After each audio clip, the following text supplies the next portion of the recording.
What would you do if, to save your soul, you had to take up a sword? If you took a vow of personal poverty, yet your hands managed the wealth of entire kingdoms? If your life was divided between the silence of prayer in a cold chapel and the deafening roar of a cavalry charge in the desert? This is not an abstract question. It is a dilemma that forged a brotherhood of men unlike any other in history. Now, close your eyes. Feel the weight. 30 kilos of chainmail and a wool surcoat under the relentless sun of Outremer, the kingdom beyond the sea. Feel the metal heat up on your skin, a personal furnace that accompanies you with every step in every battle. Listen. Listen to the metallic rasp of your own armor, a symphony of steel against steel that becomes your sonic shadow, a sound that is with you more than any human voice, more than the memory of your own family. Smell. It is a strange and overwhelming mixture. The incense from the morning chapel, still clinging to your mantle, the sweat from hours of training in the yard, and the coppery smell of blood, your own and the enemy's. Feel the contradiction in your own hands. Kneel on the cold stone of the oratory, joining your palms to pray with the same fingers, the same calloused knuckles with which, hours before, you gripped a sword to kill in the name of God. This is not a legend of King Arthur. This is not a tale of chivalry in enchanted forests. This was the rule, the discipline, and the daily reality of the most feared, revered, and enigmatic soldiers of Christendom. They were the poor fellow soldiers of Christ and of the Temple of Solomon. The world would come to know them and fear them as the Knights Templar. What you are about to hear are not conspiracy theories about the Holy Grail or secret bloodlines. This is not the legend. It is the internal chronicle of their life, their faith, and the revolutionary system they built. We are going to force open the doors of their commanderies. We are going to decipher the code of their existence. We are going to reveal the true secret of the warrior monks. To understand the Templar, you must first understand the world that created him, a world of faith and blood. Imagine the Holy Land in the early 12th century. The First Crusade has been a brutal and bloody success. Jerusalem has been conquered for Christendom, but the victory is a fragile illusion, a sandcastle on the edge of a hostile desert. The Holy City is a magnet for thousands of European pilgrims, men and women who travel for months, crossing seas and unknown lands, to kneel where their Savior walked. But the road to Jerusalem is a death corridor. The routes from the coast are infested with bandits. Pilgrims, unarmed and exhausted, are ambushed, robbed, enslaved, and massacred within sight of the walls of the city they came to worship. The blood of the faithful stains the land they consider holy. The victory of the crusade is drowning in anarchy. It is in this crucible of chaos and fervor that an idea is born, an idea so radical, so contrary to centuries of tradition, that it borders on heresy. In the year 1118, a French nobleman named Hugues de Payens and 8 other knights present themselves before King Baldwin II of Jerusalem. Their proposal is simple, yet revolutionary. They want to create a new order, monks who will live under the sacred vows of poverty, chastity, and obedience. But their monastery will not be of stone and silence. Their monastery will be the dusty road to Jerusalem. Their calling, their vocation, will not be contemplative prayer, but the armed protection of pilgrims. They will be monks with swords in hand. At first, the Christian world does not know what to make of them. Monks who kill? The idea is a theological scandal. A monk is a man of peace. His struggle is spiritual. A knight is a man of war. His struggle is worldly. To mix them is to mix oil and water, heaven and earth. But the idea finds a champion, and not just any champion. Bernard of Clairvaux, the Cistercian abbot, the most influential man in the church in Europe, a theological superstar, embraces their cause. He writes a treatise that will change history, De Laude Novae Militiae, in praise of the new knighthood. It is the justification they needed. Bernard argues with relentless logic. A Templar, he writes, does not commit homicide, the killing of a man. He commits malicidium, the killing of evil. His sword, says Bernard, is not a weapon of aggression, but an instrument of divine justice. The Templar is a knight of Christ, and at the same time, a minister of God. This theological blessing is the spark that lights the flame. At the Council of Troy in 1129, the Catholic Church gives its official seal of approval. The Pope recognizes them. The small brotherhood of 9 knights living in a wing of the Al-Aqsa Mosque on the ruins of the Temple of Solomon explodes. They become a pan-European organization, receiving donations of land, castles, and recruits from every corner of Christendom. They are no longer just guardians of a dangerous road. They have become God's standing army. Becoming a Templar was not a career choice. It was a total renunciation of one's former life, an act of surrender as absolute as death itself. Imagine the ceremony, secret always at night, in a remote chapel of the order. The only light is from candles, casting dancing shadows on the stone faces of the already initiated brothers. Smell the beeswax and the cold, damp air of the stone. The silence is so heavy you could hear your own heartbeat. You are the candidate, a minor noble, perhaps, who has renounced his inheritance. You are kneeling before the commander. His face, framed by a thick beard, is impassive. He asks you the questions. Are you married or betrothed? Do you have debts you cannot pay? Do you belong to another order? Each no is another nail in the coffin of your past life. If your answers are accepted, you are presented with the white mantle with its simple red cross. As you place it on your shoulders, you feel its weight, the weight of a new existence. It is then that you pronounce the sacred vows, 3 chains that will bind you forever. First, poverty. You renounce all personal property. The armor you wear, the horse you ride, even the shirt on your back, all belong to the order. If you die, you leave no inheritance. You have nothing to leave. Second, chastity. A total and absolute prohibition of any contact with women. The rule is explicit. You cannot even embrace your mother or sister. Woman is seen as a danger, a distraction from the only permitted love, the love of God. And third, the most ironclad of all, obedience. The order of a superior must be followed as if it came directly from God, without hesitation, without question. If you are ordered to charge into certain death, you charge. Your will no longer belongs to you. This is the real impact, the complete erasure of the ego. You cease to be Geoffrey, son of Richard, lord of a small plot of land in Anjou. You are now simply a brother. Your loyalty is no longer to your family, your lineage, or your feudal lord. Your only family, your only lord, is the temple. You have died to the world so that you may be reborn as a weapon in the hand of God. The daily life of a Templar was a disciplined schizophrenia, divided between the rigorous routine of a monk and the relentless training of an elite warrior. Listen to the bell. It rings long before dawn, a metallic call in the freezing darkness. It drags you from your simple straw pallet for matins, the first of the 8 prayers of the day.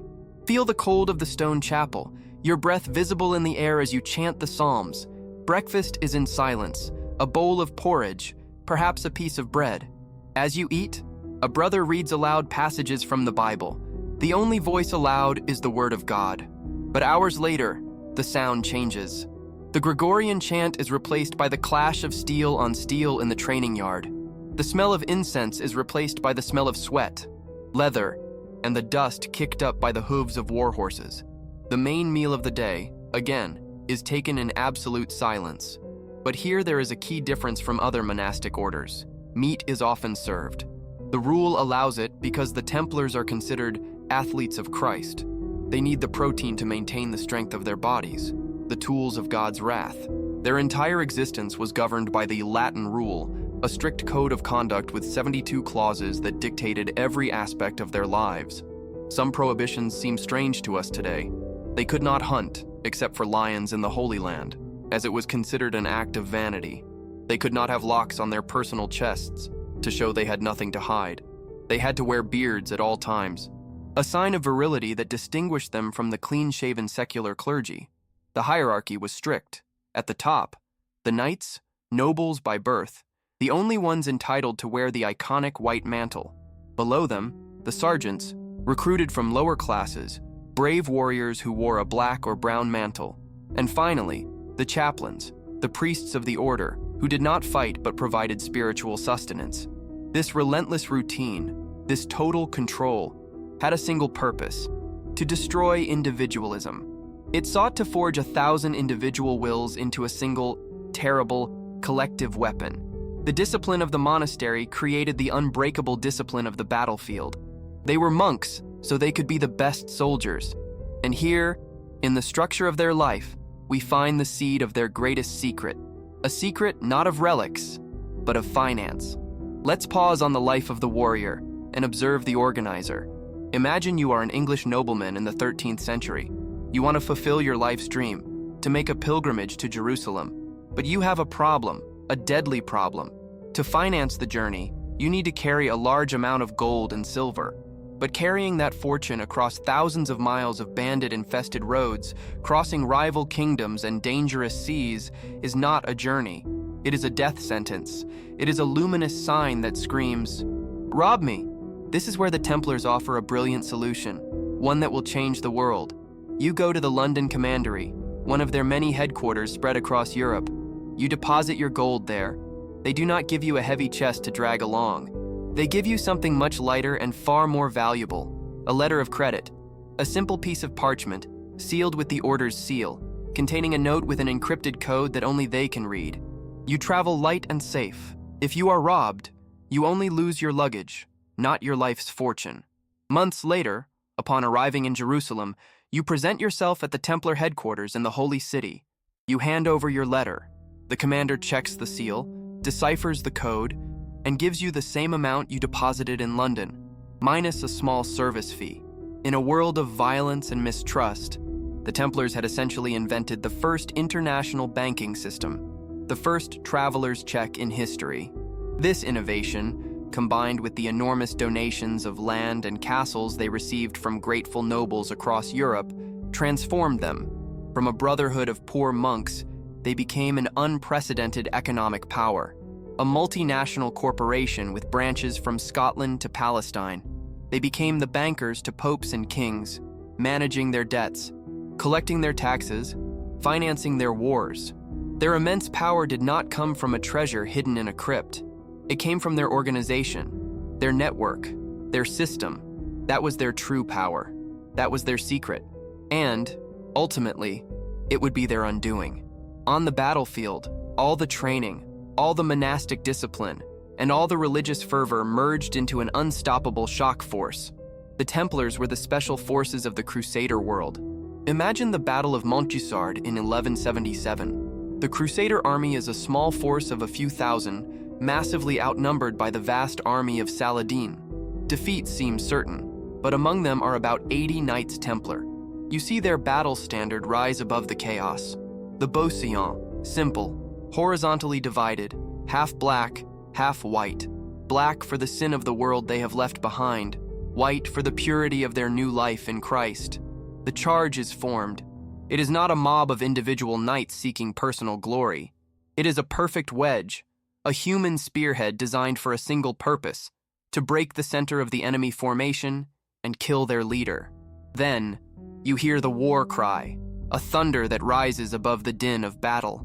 Viva Deus, Saint Amour, long live God, holy love, and they charge. The earth trembles. To their enemies, it was a terrifying sight. They knew the Templars did not retreat. They did not surrender. Their reputation preceded them. Their rules of combat were absolute. A knight could not break formation to pursue a fleeing enemy or to loot the fallen. Unity was everything. They were strictly forbidden to offer or accept ransom if captured. The life of a single brother was less important than the honor of the order and the economic damage a ransom could cause. The rule was to fight to victory or death. The only circumstance under which they were allowed to retreat was if their standard, the Beauseant, fell. To lose it was the greatest misfortune, the sign that the battle was hopelessly lost. What was the mental state of a man in that charge? Imagine it. It is a unique combination of fervent faith and elite training. They believed with every fiber of their being that dying in battle against those they considered infidels guaranteed them immediate salvation. Martyrdom on the battlefield was a direct shortcut to paradise. This belief made them almost immune to fear. When you combine an elite soldier, perfectly armed and trained, with a religious fanatic who does not fear death, you create the ultimate psychological weapon. A weapon that, at Montgisard, against all odds, crushed Saladin's army and saved the kingdom of Jerusalem. But what did this relentless force look like from the other side of the battle line? To understand the Templar, we must listen to the voice of his enemy, a Muslim chronicler of the time, Usama ibn Munkid, a warrior and diplomat who fought against the Crusaders, offers us a fascinating insight. In his writings, he describes the Templars as the fiercest and most formidable of all his Frankish adversaries. They were opponents respected for their courage, but also seen as religious fanatics, brutal and intransigent. However, Usama's story also reveals moments of a strange coexistence, of a grudging respect. He tells a remarkable story. During a visit to Jerusalem, he entered the Al-Aqsa Mosque, which the Templars used as their main headquarters. The Templars, whom he called "my friends," offered him a small adjoining mosque so he could perform his Muslim prayers. While he was praying, facing Mecca, a newly arrived crusader from Europe was scandalized to see a Muslim praying in a Christian holy place. He lunged at Usama, forcibly turned him to the east, and shouted, "This is how you pray!" Immediately, several Knights Templar intervened. They took the Frank away and apologized profusely to Usama, telling him he is a foreigner. He has just arrived and does not understand our ways. This anecdote is revealing. It shows that the reality in the Holy Land was much more complex and nuanced than the holy war propaganda from both sides. The Templars who lived in the East had developed a pragmatism, a certain level of coexistence with the Muslim culture that surrounded them. They were mortal enemies on the battlefield, but off it sometimes, the lines became blurred. This complexity, this humanity, is often lost in the legends. The very wealth and power that made the Templars indispensable to Christendom also sowed the seeds of their destruction. They had become too big, too rich, too independent, and the world for which they were created was vanishing. The scene is the fall of Acre in 1291. It is the last Crusader stronghold in the Holy Land. Imagine the chaos. The air is thick with the smoke of fires. The screams of the dying and the terrified fill the air. The walls are falling. You see the great Templar ships in the harbor, not fighting, but desperately evacuating thousands of refugees, trying to save women and children from the impending massacre. It is an image of defeat, of a catastrophic end. With the fall of Acre, the Holy Land is lost forever. And with it, the Templars' original reason for being. Their main purpose, the Holy War in the East, has disappeared. However, their vast organization in Europe remains intact. Their network of commanderies, farms, vineyards, and their immense wealth are still there. Suddenly, they become an anomaly, a standing army with no war to fight, a supranational organization, richer than many kingdoms, that answered only to the Pope. The kings of Europe, who once saw them as the armed wing of the Church, now look at them with a mixture of envy and suspicion, and one in particular, King Philip IV of France, nicknamed the Fair, sees them as a threat and an opportunity. Philip is an ambitious and ruthless monarch, and he is deeply in debt. And who is his biggest creditor? The Order of the Temple. An identity crisis brews for the Order. What should they do now? Plans for new crusades are proposed, but the fervor of old has cooled. Their arrogance, once seen as the confidence of God's champions, now seems like hubris. Their secrecy, once necessary for their operations, is now interpreted as a cover for something sinister. They became too tempting a target. The fall of the Knights Templar did not happen on a glorious battlefield. They were not defeated by a sultan's army. They were annihilated by a clerk's pen and a king's order. It was a police operation, meticulously planned, based on lies and fueled by greed. The date is infamous. The dawn of Friday, October 13th, 1307. Listen, all across France, at the same time. The sound of the king's soldiers' boots echoes on the cobbled streets. Listen to the sharp authoritarian knocks on the wooden doors of every Templar commandery. At the Paris Temple, the great headquarters of the Order, the knights are dragged from their beds. There is no battle, no resistance, only confusion and shock. They are monks, in their own house, in a Christian kingdom. Why are they being arrested by their own king's men? The answer comes soon, and it is more terrible than any enemy they had faced in the desert. The accusations, fabricated by Philip IV's ministers, are a masterpiece of black propaganda. They are accused of heresy, of spitting on the cross during their initiation ceremonies, of denying Christ. They are accused of worshiping a pagan idol, a bearded head called Baphomet. They are accused of institutionalized sodomy. These confessions, necessary to condemn them in the eyes of the public and the church, are extracted in the most brutal way. The king's agents use torture, the rack, the iron boot, sleep deprivation. Under unbearable pain, men who had faced armies without flinching break down. They confess to absurd crimes they never committed. Pope Clement V, a weak Frenchman under enormous pressure from King Philip, gives in and authorizes the trials throughout Europe. It is the final betrayal. The defenders of the church, the champions of Christendom, declared its worst enemies by the most powerful king in Europe. Imagine the agony. Not just the physical pain of broken flesh, but the psychological torture of being forced to blaspheme against the very God to whom you had dedicated every moment of your life. The annihilation was not just physical, it was spiritual. For one last moment, imagine Jacques de Molay, the 23rd and final Grand Master, on the pyre in front of Notre Dame Cathedral. It is March 1314. Feel the heat of the flames beginning to lick his feet. He, an old man who has endured 7 years of prison and torture, retracts his forced confession. With a voice that rises above the crackling of the fire, he proclaims the order's innocence and curses his executioners. He is not looking at the king or the bishops who condemned him. He is looking at history, knowing that his death is not the end of a man, but the murder of an idea that had become too powerful for the world to tolerate. The true story of the Templars is a warning. It teaches us that religious fervor, when combined with military power and financial wealth, creates a force capable of changing the world, but also of generating an envy so great that it can bring it down. Their real treasure was not gold, it was their system. And their real secret was not a heretical mystery, but the tragic truth that no earthly power, not even one dedicated to God, is immune to the greed of men. After learning their story, do you think the Templars were primarily devout monks who were corrupted by power and wealth, or elite warriors who fell victim to a political conspiracy by an indebted king? Leave your opinion in the comments. If this journey through faith and steel has shaken you, subscribe to Steel Chronicles. Here, we don't just tell history, we relive it.